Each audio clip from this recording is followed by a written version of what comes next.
पंजाब में भारी बारिश तबाही मचा रखी है। बाढ़ के चलते फसलें बर्बाद हो गई हैं और लोगों का जनजीवन अस्त व्यस्त हो गया है। ऐसे में शाहरुख खान बाढ़ पीड़ितों की मदद के लिए आगे आए हैं। उनका मीर फाउंडेशन लोकल एनजीओज के साथ मिलकर पंजाब में रिलीफ किट्स बांट रहा है। इसमें दवाइयाँ, खाने पीने का सामान, मच्छरदानी, चादर, फोल्डिंग बेड, गद्दे और दूसरी जरूरी चीजें शामिल हैं। 1500 परिवारों तक ये मदद पहुंचाई जाएगी।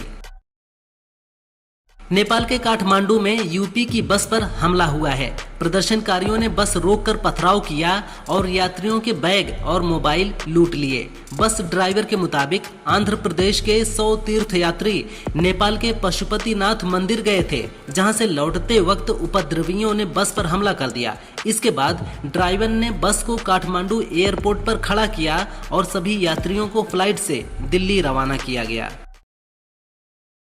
गाजीपुर में पुलिस की पिटाई से बीजेपी कार्यकर्ता की मौत के मामले में बड़ी कार्रवाई हुई है। एसएसपी ने एसएचओ समेत 6 पुलिसकर्मियों को निलंबित कर दिया है और 6 को लाइन हाजिर किया गया है। इसके साथ ही एसपी ने घटना की मजिस्ट्रियल जांच के लिए डीएम को पत्र लिखा है।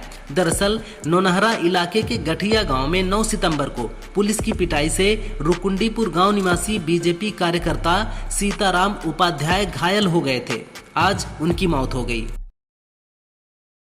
यूपी में परिवहन विभाग ने बड़ा निर्णय लिया है। अब लखनऊ समेत पूरे यूपी में 2 पहिया और 4 पहिया गाड़ियों के शोरूम में बड़ा पोस्टर लगाना होगा। इस पोस्टर में लिखा होगा कि high security registration number plate और रजिस्ट्रेशन की प्रक्रिया पूरी हुए बिना गाड़ी डिलीवर नहीं की जाएगी।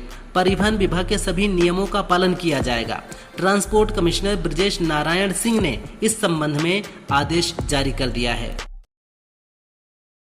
इजराइल ने 3 दिनों में 6 देशों पर हमला किया है। इनमें फिलिस्तीन, सीरिया, लेबनान, कतर, यमन और ट्यूनीशिया शामिल हैं।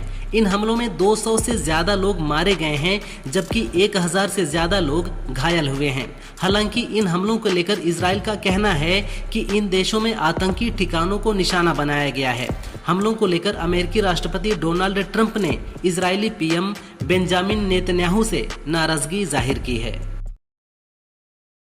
एलन मस्क ने एआई को लेकर बड़ा दावा किया है। उन्होंने कहा है कि 2026 तक एआई इंसानों से ज्यादा स्मार्ट हो सकता है।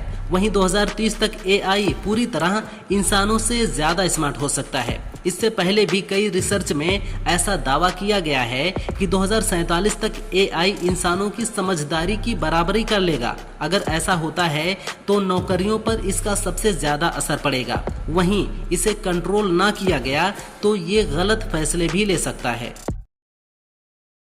काठमांडू में सेना हेडक्वार्टर में अंतरिम सरकार बनाने पर बातचीत का दौर जारी है। इसमें दक्षिणपंथी नेता और कारोबारी दुर्गा प्रसाई को भी बातचीत के लिए बुलाया गया है।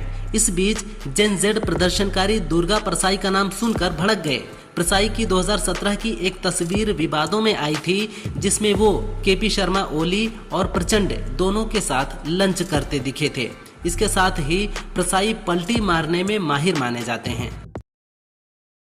भारत के सबसे अमीर बिजनेसमैन में शुमार मुकेश अंबानी और गौतम अडानी ने पूरी जिंदगी में जितनी कमाई की है उससे ज्यादा ओरेकल के सीईओ लैरी एलिसन ने एक दिन में कमा लिया। 10 सितंबर को ओरेकल के शेयरों में आई तेजी के बाद एलिसन की नेटवर्थ 383 अरब डॉलर हो गई थी, जो दोनों उद्योगपतियों की कुल नेटवर्थ से 2 गुनी है। एशिया के सबसे रईस मुकेश अंबानी की नेटवर्थ 97.9 अरब डॉलर है, जबकि अडानी की नेटवर्थ 80.9 अरब डॉलर है। नेपाल के बाद अब फ्रांस में बवाल शुरू हो गया है। पीएम फ्रांसवा बायरू की सरकार गिरने के बाद पेरिस समेत कई बड़े शहरों में हजारों लोग सड़क पर उतर आए हैं। मामला बिगड़ता देख सरकार ने देश भर में 80,000 पुलिस अधिकारियों को तैनात किया है। लोग राष्ट्रपति इमैनुअल मैक्रों पर इस्तीफे का दबाव बना रहे हैं। प्रदर्शनकारियों का कहना है कि फ्रांस में बदलाव चाहिए। देश में मंत्री और पीएम नहीं, प्रेसिडेंट बदला जाना चाहिए। नेपाल के हालात पर जम्मू कश्मीर के पूर्व मुख्यमंत्री फारूक अब्दुल्ला ने कहा, वहां भ्रष्टाचार था और बेरोजगारी इतनी ज्यादा थी कि उसे बयान नहीं किया जा सकता। हमारे देश में भी बेरोजगारी कम नहीं है। इसका समाधान ढूंढने की जगह हम उन चीजों का इस्तेमाल कर रहे हैं जो हमारे लिए ही समस्याएं पैदा करेंगी। वहाँ सब कुछ बंद है, लेकिन जो भी खबरें आ रही हैं, आज सभी नेताओं को सेना के कैंपों में रखा गया है। हमें इससे सबक लेना चाहिए। औपनिवेशिक शासन से आजाद अधिकतर देश सैन्य शासन या तानाशाही के कब्जे में चले गए थे। ऐसे में भारत को लोकतांत्रिक बनाए रखना चुनौती थी। सत्ता संभालते ही पीएम नेहरू ने कमांडर इन चीफ का पद खत्म कर राष्ट्रपति को सर्वोच्च कमांडर घोषित कर दिया। कमांडर इन चीफ के आवास को प्रधानमंत्री निवास बनाकर नागरिक शासन की सर्वोच्चता का छिपा संदेश दिया। सेना की नियुक्ति और प्रमोशन प्रक्रिया में नागरिक शासन की भूमिका बढ़ाई।